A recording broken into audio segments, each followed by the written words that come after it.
Welcome, everyone, and thank you for joining us.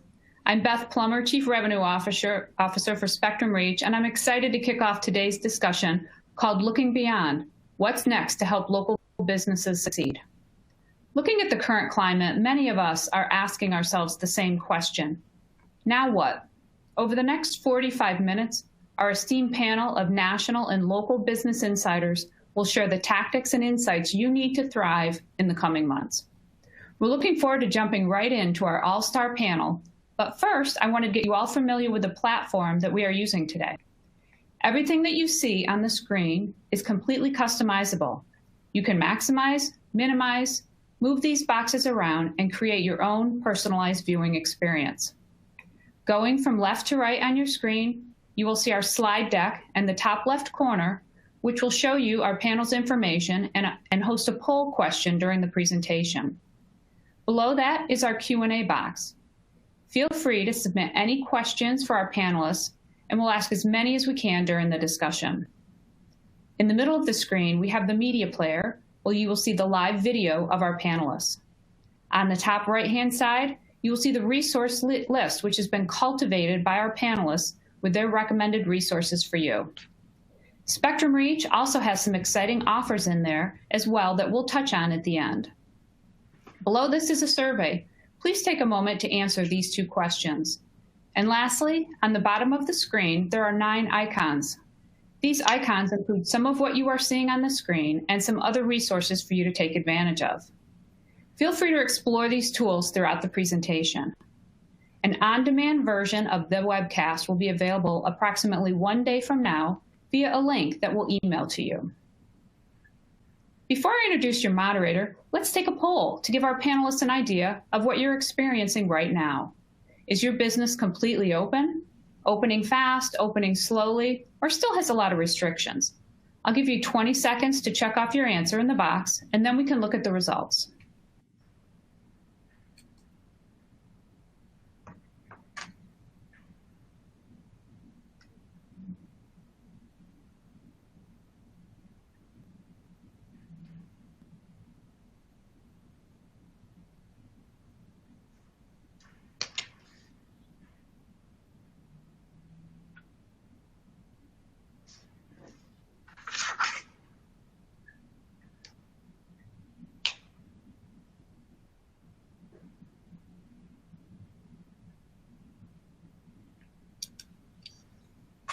So it looks like a mixed group of results here, but in the most case, many of you are completely open and then followed with opening slowly. So it's definitely what we thought, where we would see a mixture of business situations from all of you across the country. So thank you for that.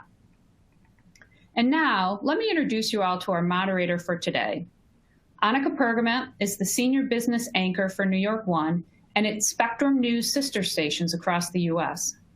In addition to her current role, Annika has been a consumer reporter for WCBS, as well as a guest anchor on Court TV and True TV's In Session. She also had a recurring role as a news anchor on HBO's The Sopranos and appeared in Gossip Girl, Wall Street, Money Never Sleeps, Analyze That, and Made in Manhattan, among other films. Please welcome your moderator, Annika Pergament. Annika? Beth, thank you so much. I really appreciate the invitation to join you today. This is such an important conversation to be having right now. Our hope, as you said, is to help small business owners and managers navigate this really unprecedented time, to answer questions that you might have, to help you take those next necessary steps, and possibly even find some opportunities along the way, but really just to get to the heart of your question so that you can set up your business to open, to succeed, and to move forward in a positive way. We have an expert panel of 3 for you here today, and I want to get right to it because we only have 45 minutes to answer some really important topics for you. So what I'm going to ask our panelists to do is just a brief introduction, and then just off the bat, to say what you think are the most important things, or the one most important things that a small business owner or manager should keep front of mind right now as they try to navigate this crisis that we're in. So Bridget Weston, acting CEO of SCORE, I'm going to start with you. Why don't you tell us just a brief introduction of yourself, and then what do you want small business owners to keep in mind right now? Sure. Thank you so much, Annika. It's great to be here with all of you. I am the CEO of SCORE, and we are a nationwide network of volunteer business mentors that help small businesses succeed or get through challenging times. And what I want all of the small business owners to know, whether you are completely open, opening slowly, or still struggling, is that there are resources out there to help you make the best decision for your business. You do not have to go through this alone. And we are here, as many of the experts on the panel, to help you figure out what the next right step for you and your business is. But you as entrepreneurs are resilient. We know you can get through this, and we are here to help. Yeah, and it's a good point because there are so many resources. The question then becomes, what is the right resource for which particular business? Let's move to David Asman, host with Fox Business Network. His show, Bulls and Bears, airs 5 p.m. Eastern Time. David. Hi. Well, the bad news everybody's pretty familiar with, from the crisis of the virus to the unemployment rate of 30%, which is higher than the worst time during the Great Depression when it was 25% in 1933. So it's an awful, awful moment. But without being too Pollyannish, everybody, I think it's clear, wants to get out. They don't all want to do so through civil disobedience, although there's some of that going on. But they are desperate to get out, not just to taste the air and not just to party and so forth. They're anxious to work. I know I live in New York, where people love to work. They love to work more than they love to play many times. But Americans want to get out, and they want to work, and they want to be able to take care of their family, and they want to buy things as well. They are, I think, are pining for physical contact, not necessarily with social distancing, but physical contact with the marketplace at large. So it actually, when you think of all the money that the government has thrown in to try to assist you in the process of reopening if you're closed, or in the process of getting back up to speed if you're slowly opening, is enormous. And we can kind of guide you through some of that through this webinar. So hopefully we'll be able to provide you with some details. But I think there is, believe it or not, more good news to tell you about than bad news. The bad news has already been cooked in. That's why the stock market is kind of looking better than it had been looking. So again, don't want to sound Pollyannish, but I think there's more good news than bad news to tell you about.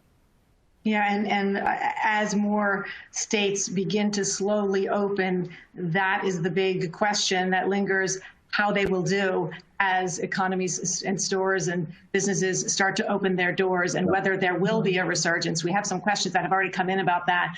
But before we do, Mark Langford, I'd like to introduce you, Executive Director of the North Texas Small Business Development Center. Thanks for joining us today, Mark.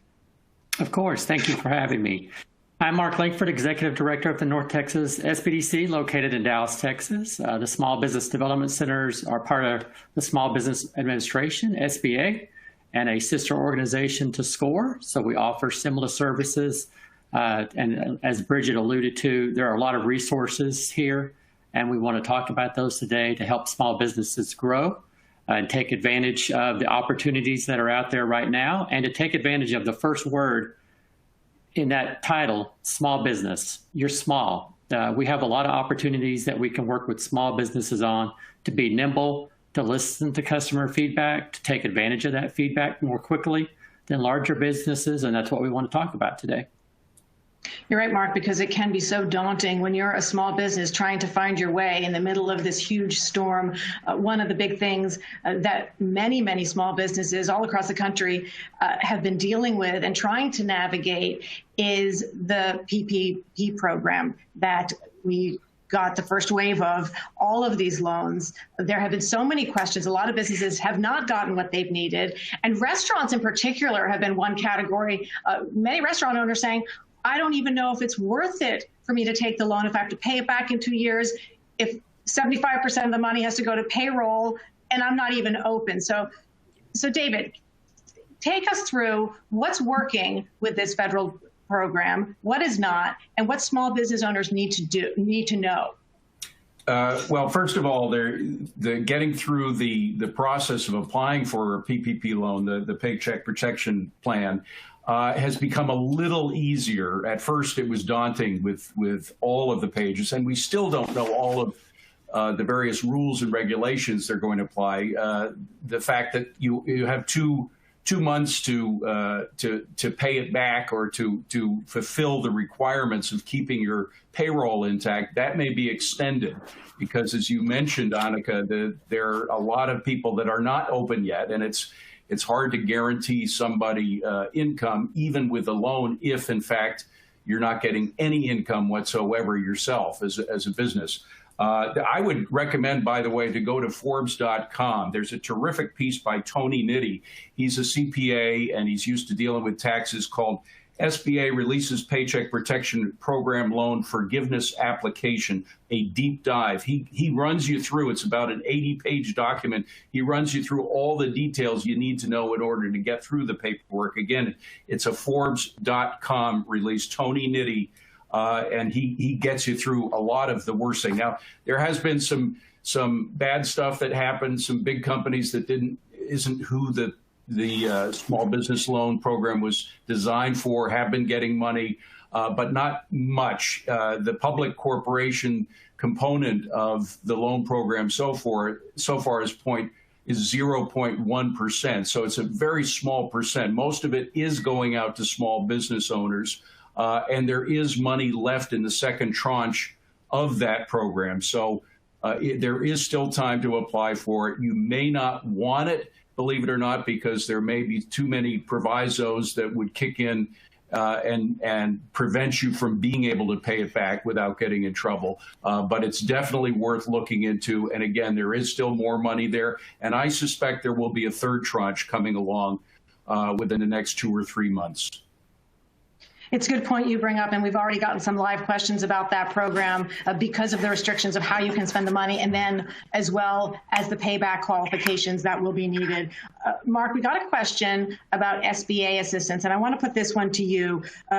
When will there be funding available, if not already? And then also asking for advice on where somebody can go, a small business owner, to take a webinar with more details than this in terms of specifics, virtual training, finding available grants and loans, completing applications. Is there a resource, Mark, that is helpful to sort of take somebody through what that process is like, depending on what type of business they have? Sure, and that's what America's SBDC is all about.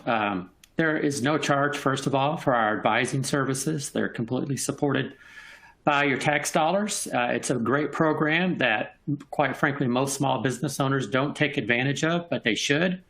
As I mentioned earlier, there's over 1,000 SBDCs across the country. You can go to americassbdc.org, and you can type in your zip code and find the closest SBDC. What you'll find there is an amazing resource, paid staff who work there throughout the year, who are dedicated to helping your small business. We've been very successful in helping a lot of small business owners get the EIDL loans and the PPP loans as well. And we can walk you through that process. Additionally, if, as David alluded to, maybe it's not the best fit for you, we can talk about other options and help you make the best decision. But we've had a lot of success and a lot of experience with these loans. It was a fast and quick learning curve, but we've gotten a lot of people a lot of help. And quite frankly, it's a little overwhelming when you try to do this all by yourself as a small business owner. As David alluded to, it does take some unpacking, and we have some experience doing that. Additionally, SBA district offices across the country, you can start with sba.gov and find your closest district office. They do a wonderful job of putting on webinars on a variety of topics.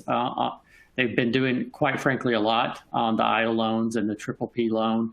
In addition to other things related to small business during this time, they're very focused on helping small business owners recover, stay afloat, and eventually thrive after this is all done. That's our primary mission, and so that's what we're here for.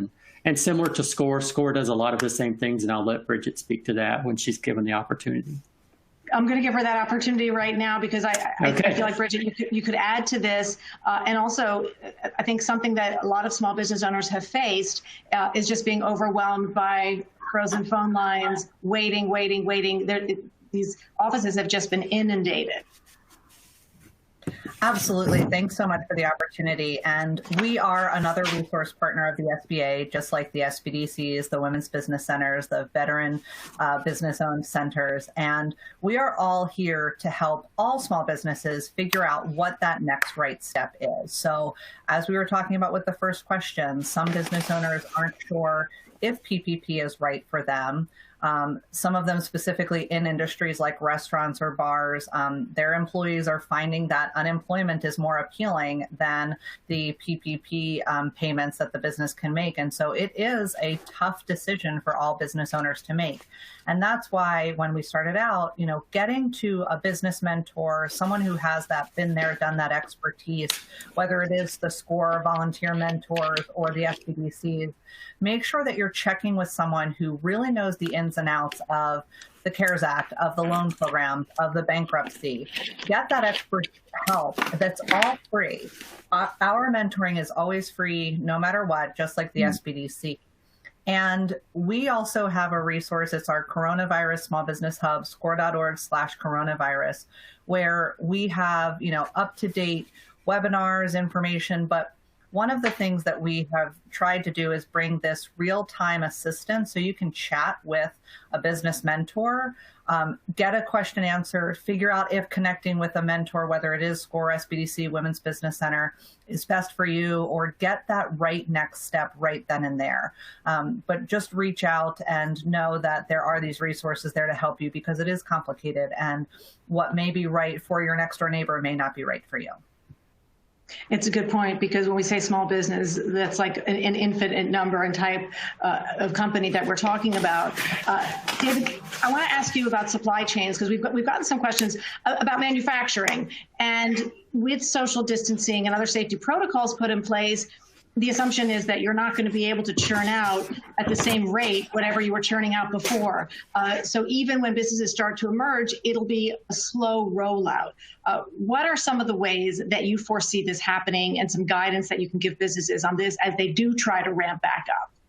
Well, one of the things that, of course, we're finding is that the supply chains were not as foolproof as we thought they were.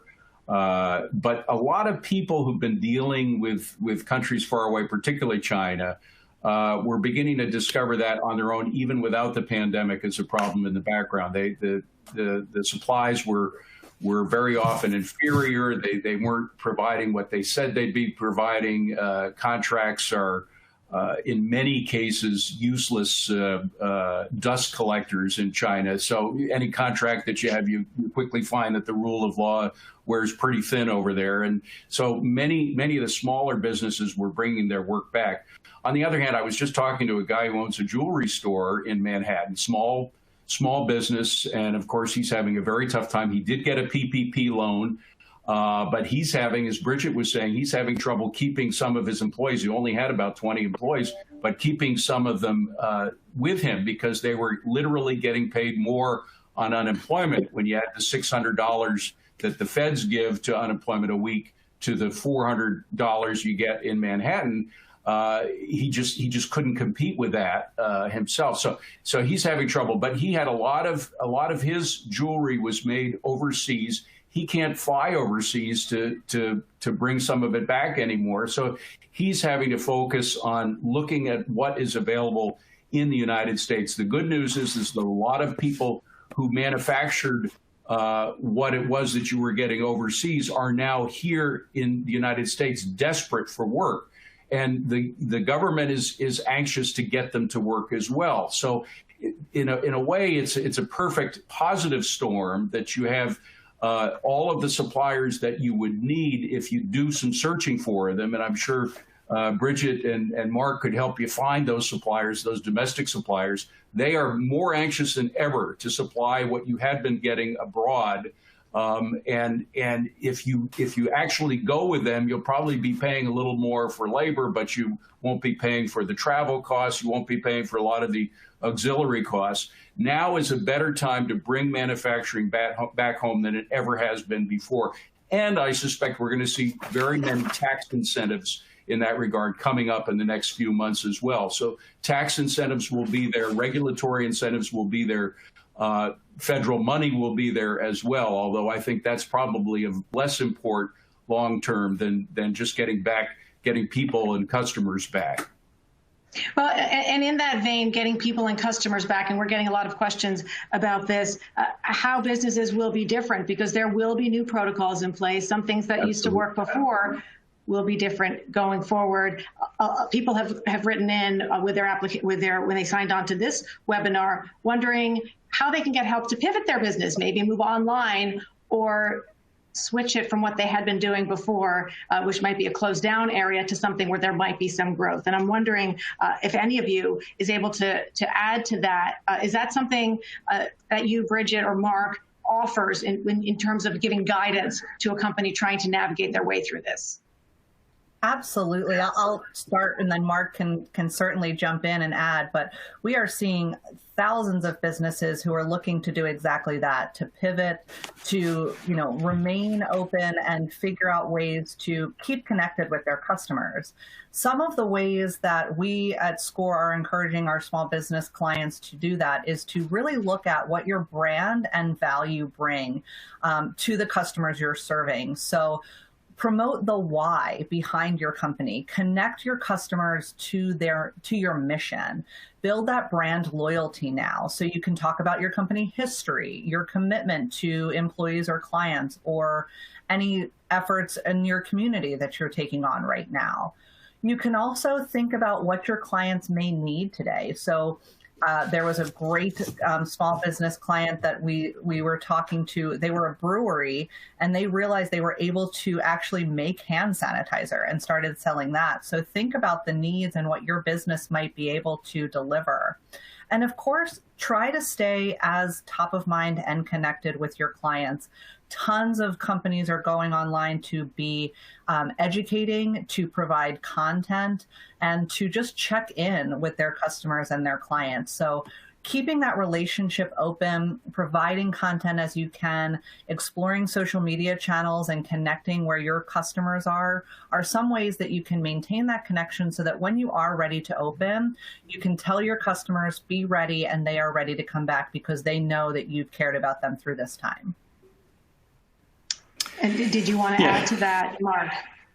Sure. This is an opportunity for small business owners. And if there's one thing we cannot underestimate, it's the entrepreneurial spirit. Small businesses have faced challenges before and overcome them. And I'm confident small businesses will do the same this time. By definition, they're entrepreneurial. And as Bridget alluded to, they're looking for opportunities to maybe think. It's a tried and true term, but think outside the box. They're being forced to think of ways to do business that they never have before and never even, quite frankly, considered. But by definition, they're entrepreneurial and they're looking to do those things. And a lot of that, of course, is moving online. So you can work, again, the things Bridget talked about. If they seem overwhelming to you, reach out to SCORE and SBDC and get some help with that, as simple as registering your business with Google Places or Yahoo Local. Talking about search engine optimization to make sure your business comes up when you look for something. And as Bridget alluded to, you really need to embrace social media if you haven't done that in the past. You have to pay attention to what your customers want. Bridget made some great points about keeping in contact with your customer. This is not necessarily the time to have a buy one, get one free and to sell your customers on why they need to come in from a price point. Think of yourself as a consumer, and what you're looking for really is you need that trust and you need that feeling of safety when you're going to interact with a small business. So what we're seeing is a lot of small businesses going online and, quite frankly, showing their customers what they're doing to make their small business safe, whether it's a nail salon opening or a hair salon or a restaurant, in terms of partitioning off the business. And they're also remaining in touch with their customers through client surveys and asking them what they want. Again, as I talked about at the beginning, the best part about being a small business is the small part. You can get immediate feedback from your clients and send out an email and say, how comfortable are you with this? How often would you come if we did this?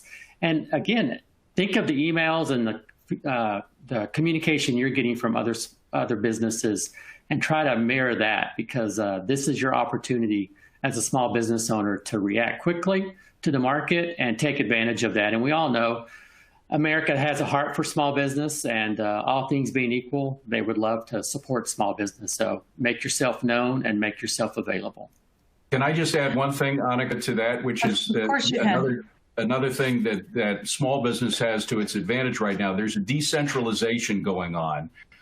You just take a look at the food industry, and there was a concern about supply chains there, particularly with regard to meat production.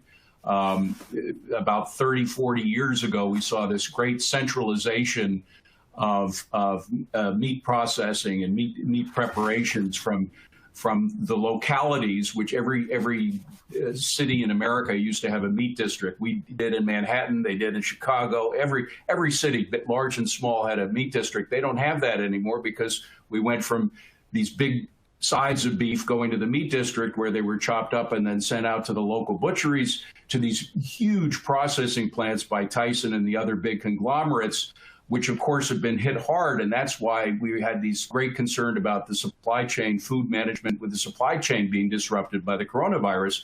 Well, that led to a tremendous opportunity for a lot of small entrepreneurial, more free, unencumbered by the problems of big corporations, to supply to the local communities. And we've seen a lot of that happening. A lot of the small businesses that couldn't compete with Tyson's and the other big corporations are now getting a chance to do so, and are getting assistance from the federal government to do so, by the way, not only through PPP loans, but through various regulatory favors, et cetera.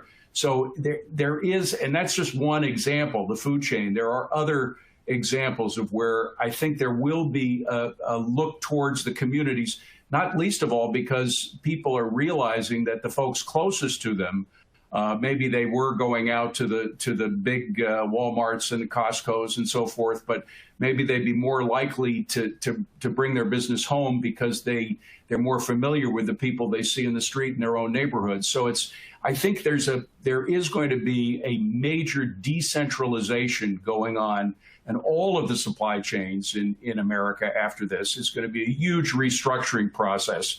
It could be harmful to a lot of the big corporations. Big corporate real estate in Manhattan is now very concerned about people staying in their neighborhoods rather than commuting to work, et cetera. And big office buildings may have some serious problems. But I think for smaller businesses, I think that's where a lot of the consumers are going to go, and that's where the opportunities are going to lie. No, it's a very good point as well, David, because there is a real sense of goodwill among the communities, a shared sense of suffering, if you will, and people want to support their local restaurants, their local mom and pop stores that are open in any way they can. I'm wondering what are some best practices? I know you touched on this a little bit, Mark, as well as Bridget, that they can employ now. I think social media is such a crucial part of it. But when we're talking about the very pressing current need, what I'm seeing in these live questions coming in, the majority of them really having to do with PPP loans and questions around if you got money, not exactly sure how to spend it. If you're a sole proprietor, and you have a home office, can you spend it on that? There's just a lot of questions around that. And I wonder what is the best resource, Mark, for somebody to get those answers in a direct way and not have to navigate, 5 hours of waiting on hold on a phone? Sure. Well, I would start with your local SBDC again and talk to an advisor. The challenge is sometimes these questions are so unique to individual business, it's kind of hard to give, a specific answer to a question without knowing all the details about the business. And so even if you reach out to an advisor and they have a lot of knowledge about these loans and may be able to help you, but if they don't, then they can engage with the SBA. We all have resource partners with the SBA who work with on the finance side, and can engage with them to get you the answer or direct you depending on the type of question it is. But I really would start with your SBDC.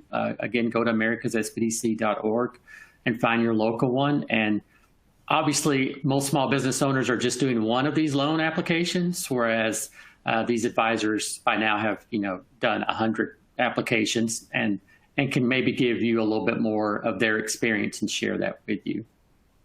And for businesses that use an accountant, I've read that that's been a good place for people to turn as well. Just ask your accountant, if you can, to take you through. Sure, that's ideal. That's ideal if they have that knowledge and experience. And obviously they're, with the PPP loans, those are going to be issued through a bank. So a lot of times they've made a much greater effort to have those loans go through community banks this time and smaller banks. So again, getting back to what we've talked about throughout this, sometimes the local banking relationship is better than a 1-800 number. And the SBDC advisor may know that banker and the business owner, and you may be able to get to some of the answers quicker if you're working with a local community bank. Bridget, I want to ask you about protocols for reopening and we've gotten questions about a possible resurgence and how a business can prepare for that. We saw that poll off the beginning. A good percentage of people who are watching right now have their businesses already open. Many of them are in phases of reopening. If you are at that point and you have the protocols in place to open safely, and then all of a sudden it is another pause, another stay-at-home order, what are some of the best practices that businesses can shore up now to prepare for that in the event that it happens? Sure. And it was really nice to see that a good percentage of small businesses are already open. And I'm sure that the first thing they did was just ask those questions that they needed to in order to reopen. So is the community no longer requiring significant mitigation? And are you able to provide and enforce the protective measures for the employees and the clients that are coming in to wherever your place of business is? There are a couple of things to consider. The first of which is whatever your local or state guidelines are, make sure that you can follow those. There are CDC recommended safety measures, and that's where I would recommend the small business owners who are thinking about opening or even preparing for a potential resurgence to look at and have a contingency plan for. And those would include making sure you can take appropriate safety measures like promoting healthy hygiene practices, intensifying cleaning and disinfection. Do you have a plan for employees who may have symptoms, and how can you encourage them to stay home or check and make sure that they are not sick? What are you going to do if, unfortunately something happens where someone does come in that then tests positive? What's your communication plan for the people that have been in that space in the time that the CDC recommends to then communicate that to those people? And make sure that you can maintain that sanitation vigilance. So, be able to have routine cleaning and disinfection procedures so that you can reduce that potential for exposure. Those are some of the things that we recommend. And it sounds really basic, but write it down, make sure you can follow it, make sure you have the money or the budget to enforce that so that you can maintain operations in the future. I want to, this was an interesting question that we got from somebody who's joining us today, and it is sort of a planning question about how do you move forward with a budget. Should you be sort of playing it safe and cautious, tighten your budget, abandon plans to expand for now because the future is so unclear? Or should you charge forward with expansion and marketing and hope to get out in front of this and be well positioned once the economy is more open and ready to go? David, I'll pose that to you. I think there are going to be some tremendous opportunities, but we don't know what they are right now. So to go ahead with any kind of previous COVID plans that you had right now, I think would be a mistake, because you don't know what's going to open. You don't know what's going to close for good. There are going to be, let's face it, there are going to be a lot of losses. One of the keys that we were talking about when planning this seminar was everybody's going to lose something. How do you spread the losses? We always talk about spreading the wealth. In this case, we're going to have to spread the losses. I mean, everybody's going to have trouble paying bills, just their regular monthly bills. But the people to whom you owe money are going to have to share some of your losses as well. So everybody's we're going to be first in the process of figuring out how we all share in the losses. At that point, though, we're also going to see the the demand change. It's going to go from nothing, from zero, because we just turned off demand 100% in this country, to some level above, I would say, 50% of what it used to be. And it may come back much stronger than that, but we just don't know. So I would play a wait and see game. Focus on, yes, cutting back to the bare minimum of what you need to stay in business. And then if you have any resources left over, save them for a moment where you sense that there is an opportunity opening up. And it's probably going to be something very different from what you've done before.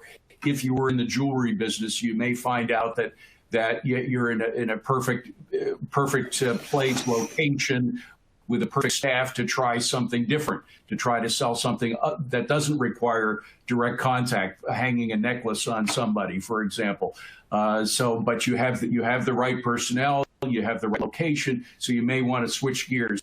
There's going to be a lot of changes happening where people's skill sets can be applied to selling something different from what they were selling before the virus kicked in. So just wait and see how the demand comes back. It's not so much whether it will come back, not as strong initially as it was, but it will come back. It may just come back in different ways. It definitely will be different because people won't want that close contact they used to have. So I would keep your powder dry, as they say. And it's interesting you say wait and see, and we're getting some live questions about this as well, about what the phase one so far is looking like. I'm wondering if any of you has any information on that. If we have seen successes, what sort of best practices have been working for small businesses as they begin to get back online? This is Mark. Down here in Texas, we've... Go ahead, Mark. Okay. We have, started the reopening process a couple of weeks ago. I think it's still a little early to tell. I would say, in general, people are getting more comfortable with it. I think, obviously, people are real interested to see what the, if the rates spike with the COVID virus in the next couple of weeks, what those numbers look like. But I would say, just from a observational standpoint, the first week, the demand was not as strong as I believe people thought. Yes, as we've talked about, people want to get out there, but they also have to balance that with, is it safe to be out there? And I think last week, and just again, from an observational standpoint, a lot more traffic in the businesses than the week before. And I think, like most things and just human nature, I think as people will get more comfortable with doing things differently and understanding how businesses are operating differently, their nature is to want to get back to the way things were. That's just the facts. And so the only thing that's holding them back, for the most part, are the safety concerns. So I think as they see more of their friends doing things and not having anything happen, and again, a lot of the precautions that are required by the state and the CDC and small business owners themselves are taking, they're just getting more comfortable with it. Bridget, I wanted to give you a chance to add to, I believe it was what David was saying before. Sure. Well, and just to first add to what Mark was saying, one of the things that the business owners can do to help their customers and clients feel comfortable is that communication. So tell your customers what you are doing to make sure that the safety is the top priority and how you are following those guidelines. And that will help, that repetitive communication to your clients will help them feel more comfortable, bring them into your business, and they will then know that you are looking out for their best interest too. We've gotten some questions, and this is an interesting topic because as businesses start to reopen with these different safety standards and lower capacity in place, it's an expense, right, to have to retrofit a company to comply with the new standards. We've gotten some questions about whether there are particular loans or help for that, because you're going to have less revenue coming in and more expenses in order to just open your business. Mark may know a little bit about that. I haven't heard whether they specifically targeted those loans. There's still, and there were all kinds of restrictions restrictions about what you could use PPP money for. They're realizing now that that was unreasonable, and they're loosening that as we speak. And it's a process that is going to continue for a couple of weeks. But Mark, you may know. I don't know if there's a specific loan people to reorganize their business to make it more safe from the COVID virus. Yeah, I think what businesses are finding is it is going to cost money. And number two, I think people are sensing an opportunity here to provide that. And you see a lot of cities and municipalities coming in at this point to helping small business owners because it's obviously a win-win situation. It makes their community safe and it helps a small business survive. So you see a lot of larger cities and municipalities and economic development groups come together, and they're putting together either loan packages or really in some cases some grant opportunities. So you really should check with your local city and check with your local Chamber of Commerce to see if they're aware of any city-run programs that are there to fill those gaps. I think what they recognized is, like David talked about, the funds were so restrictive, and it might change in the next round. But right now, it does cost money to do that with no revenue coming in. They're really concerned on how to cover some of those expenses. And that leads me to one point we've kind of talked about through some of these questions. For a lot of small business owners, one of the biggest challenges, and quite frankly, when we talk to them, one of the things they typically tend to ignore the most is the budget and the numbers. They're very comfortable selling jewelry. They're very comfortable, having a restaurant and making the customers happy. But usually when we drill down and tell us about your revenues, your expenses, what your margins are, what your cost of goods sold, your labor rate, those are numbers that they hope just kind of all work out. And in the past, the economy has been so strong, quite frankly, some small business owners have been able really to exist that way. And my point is that is really no longer the case. Now more than ever, get with someone, whether it's an accountant, a score, SBDC, and really focus on your understanding your budget, your revenues, your expenses, where your gaps are.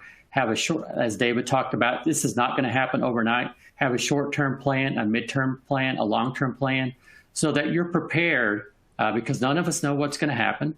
And it's a whole lot easier to make decisions when you have the facts in front of you that show you, well, if I adjust this, if I change my labor here, if we streamline our menu, I can make it another 30 days, another 60 days. But now's the time to really drill down on those numbers. Yeah, it's a really good point. It's not the time to sort of just go blindly into your budget. I wanted to read an interesting comment that we got, which I feel like is useful for everybody, and you all sort of touched on this a little bit. But Mary wrote us live to say, best practices are to let the consumer know what you are doing to provide a safe environment. They know what the experience was, and they need to understand what they can expect now.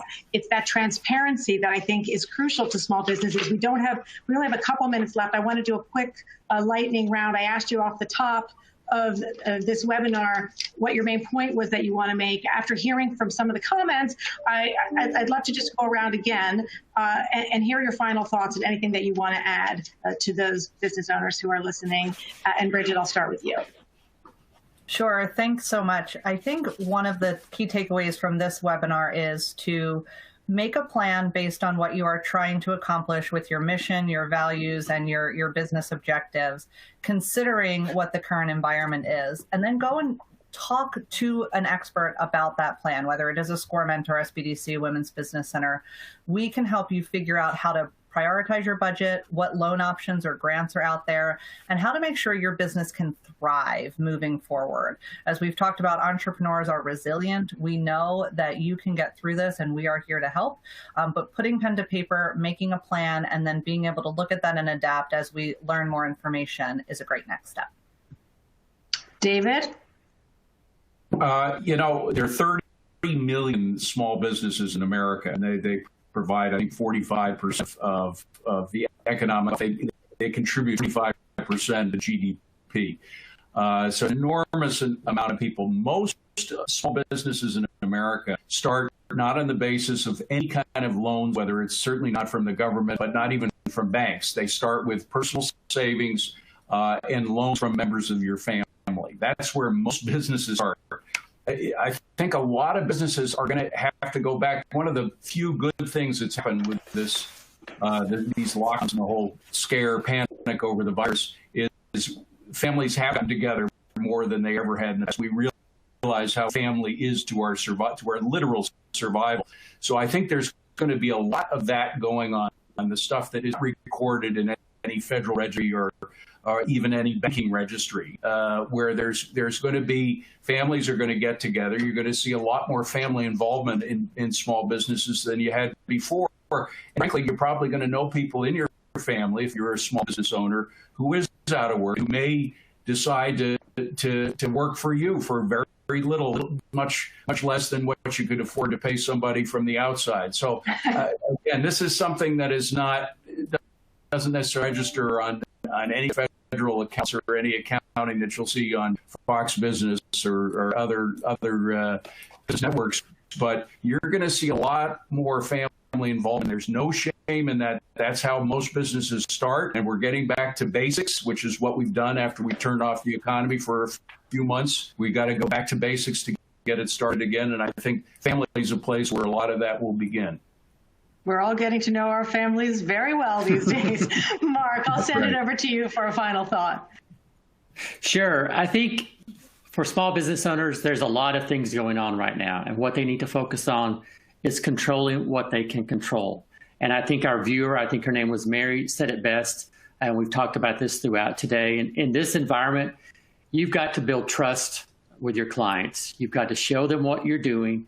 You've got, again, visually show them what you're doing, whether that's via email or using social media, to build that trust, to know that when they come into your store, it's going to be safe. And we have demand down for two reasons. Number one, there's a lot of people who don't have jobs, so they're spending money on necessities. And we have people who still have jobs, and their only reluctance is, again, is it safe, and can I trust the small business owner? So you can control your image. Focus on that. Such good advice. Thank you so much, Mark. And I'm going to turn it back over to Beth, who has some resources to tell you about that we hope will prove helpful for those of you who are still with us as you navigate your company's futures. And I also just want to wish you all the very best, because if there's one thing that I have noticed over these past few months, it's really this genuine spirit of caring and looking out for each other, something that Mark was just alluding to, wanting to help and support each other. And I hope that can help lift you up and empower you and your business in the months ahead. Beth.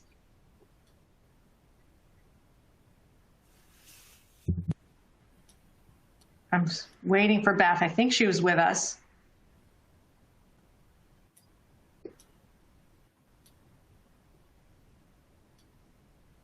Sorry, y'all, I have myself on mute. Okay, so thanks, you're here with the important stuff. Okay, I'll give it to you. Important stuff. It would be helpful if I took myself off mute. So thank you, Annika. I also want to thank the entire panel for a really insightful discussion. I hope our audience learned a lot as I did, and I hope you now leave, feel like you have some really great resources to help you. We at Spectrum Reach, we also have some great resources for local businesses in our community, and we want to do our part as well, and actually have some very exciting news to share with our audience. So starting today, we are announcing our partner program launched to support local businesses. Spectrum Reach is offering a 50% value match on any TV campaign for the months of June and July.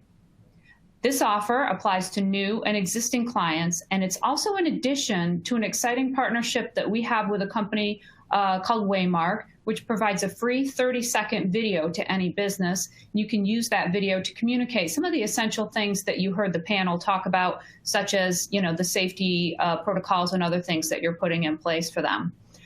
Spectrum Reach was recently named the most trusted media partner in America. And as such, we are committed to providing the guidance and support to any business in need with offers like these when you're ready to take advantage of them. We also offer unmatched support through our team of in-market account executives, as well as insights from white papers and other resources on our website. For all the details, please refer to the partner program link in the resource list on the right. These webinars were launched to discuss the challenges and opportunities your businesses are facing right now. This monthly series will continue in June. Please be sure to take a minute and fill out the survey in the lower right corner so we can continue to deliver discussions and panelists with topics that you want to hear about. We are your neighbors, we are investing in you, and we are aimed at helping your business make it through this crisis. So please let us know how we can help you. That wraps up our discussion for today. Don't forget to check out the resource list on the right.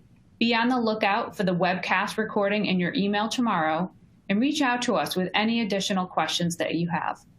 Thank you so much for joining, and we hope to see you all in June.